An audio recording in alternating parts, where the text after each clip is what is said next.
Everybody. It's Friday today. My neighbors are making noise, so I'm trying to get this going before it gets too crazy here. So today, I want to show you 7 of my favorite ways to get more fat in my diet and one way that I would be careful with.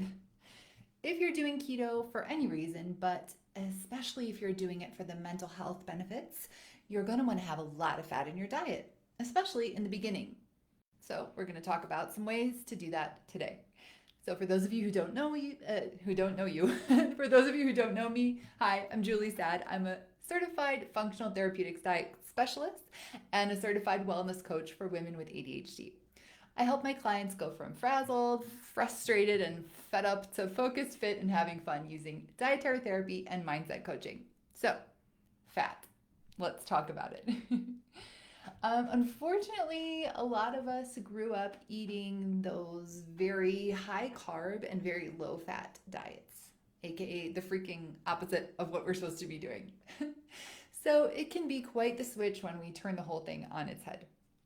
But have no fear, I'm here to show you some easy ways to get more fat in your diet. Number one is on a salad. Now, I don't push vegetables on people. Vegetables are not necessary for human health. Yeah, you heard me right. We'll get into that another day. But salads are a great way to get more fat in your diet. Just go nuts with the olive oil, adding it liberally to your salads, and that'll help you bump up that fat content big time. While we're on the topic of salads, I really love adding what are called hemp hearts. They have lots of fat, some protein, and hardly any carbs to speak of. So, sprinkling them on a salad is a really great way to fatten it up. Now, next up are olives. I like having olives on hand because they're super easy to just grab and chomp on. When I first started keto, one thing I struggled with was really not knowing how much I was going to eat. Remember, with keto, you're not supposed to restrict your portions. Ah, thank God. Finally, you're supposed to eat until you're comfortably stuffed. So I found that when I first started keto, I had a bit of trouble estimating how much I was going to eat before I hit that no more food feeling, which I found to be very exact on keto, not like back in the carb days where I could always shovel in a few more bites, waistband permitting. On keto, it's like, yo, we're done here. So, anyways, olives come in handy because you can just kind of use them like a dessert. If you get to the end of your meal and still aren't satisfied and you want to grab something extra, just grab a couple of olives. Another food that works well for this same trick is macadamia nuts. They are super high in fat and very low in carbs and protein. I'm also a huge fan of bacon. Bacon has a pretty high fat content already, although if you get pork belly, it'll have even more. One word of caution about bacon is that a lot of the fat actually winds up in the pan afterwards, so you won't be getting as much fat as it says on the label. So you'll probably want to add more fat to really hit your macro ratios. I like using the bacon grease that's left over in the pan to cook hamburgers later on in the day, and then I get to wash one less pan. Result.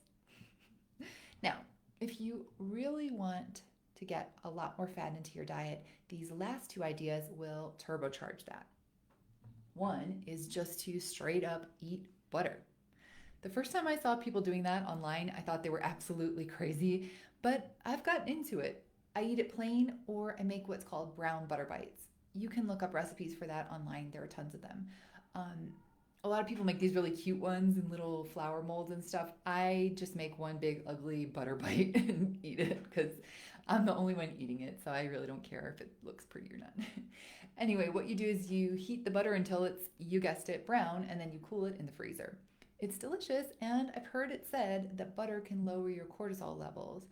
So, some doctors recommend eating it before bed if you're having trouble sleeping or if you're having trouble relaxing. You can also make what are called fat bombs.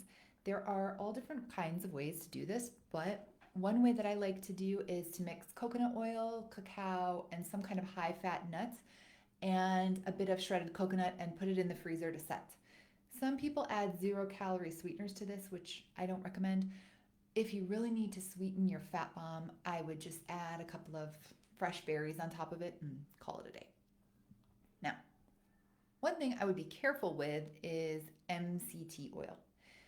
MCT oil can help you get into ketosis faster because of the way it's processed in the body, but you have to be careful with it. Some people really do not tolerate it well. I tried one brand and was putting it on my salads like a champ. Then one day I had just a little bit of another brand, and TMI alert, I threw up like I've never thrown up before. So if you're going to try it, start slowly and preferably on a day where you don't have anywhere to be. Trust me.